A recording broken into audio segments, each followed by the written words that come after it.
Very good morning. Sanibonani.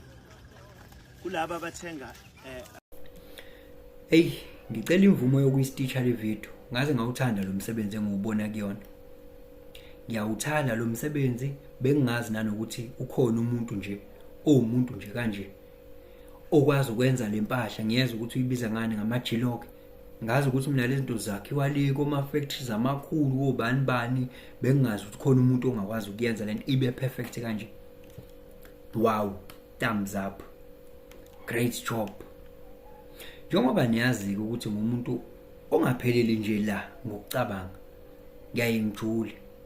Uma sinabantu abaneskill kanje, bephinde benjobe esho mfowethu kule video uthi uyakwazi nanokufundisa ukuthi nawe uyenze lento. Uma sinohlobo olunje lwabantu, uthi asikho yini esigabeni la khona singakwazi ukuthi thina siformulate eyethu isystem evuna thina ngeziskill esinazo thina, siphume kule esithi thina iyasicindezela, iyasikhama, iyasiyuza yonje bezikhanyilanga yama capitalist, yama monopoly. Uma kukhona uhlobo olunje lwabantu, ngoba ngiyazi ukuthi umfowethu njobe ekhona kule field le, cabanga ukuthi yini le field yaka construction, I don't know ukuthi ngizothini, mhlawumbe construction or something like that. Bakhona abanye abakwa technology, bakhona abanye abakwezinye indawo futhi ngalesi sikhathi. Ubingelelo changes akasho ukuthi kungenzeka noma yini noma inini noma kanjani kunoma ubani, ngoba impilo ayisiyona lento ocabanga ukuthi iyona. Possibilities are infinite in the universe. Your own consciousness is your own limitation. Kukude lapho esisuka khona futhi kukude lapho esiya khona. Beka phansi umoya, ungatatazeli, uyabona bafowethu.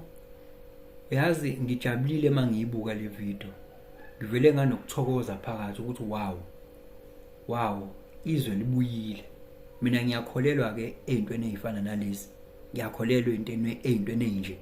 Ngiyayithanda le misebenzi, ngiyathanda ukubona umuntu ethi nakhe ngikwazi ukwenza mina, nakhe ngikwazi ukwenza mina u-creator. Bafethu ngiyakuthanda lokho engikubonayo, ngiyakuthanda usave abantu lokho, yabona siyaseva. Ngoba mina ngiyimina ngingebe interested kumkhakha waka construction nawo nomkhakha we-building ophathelene mhlambe nosemende nenhlabathi nani, kodwa ngizomdinga umuntu empilweni yami ozongenzela lento, bese mina ngiyamkhokhela angenzele yona. It's either one, ngizoyidinga lento yona qobo, bese ngidinga umuntu ozoyifaka.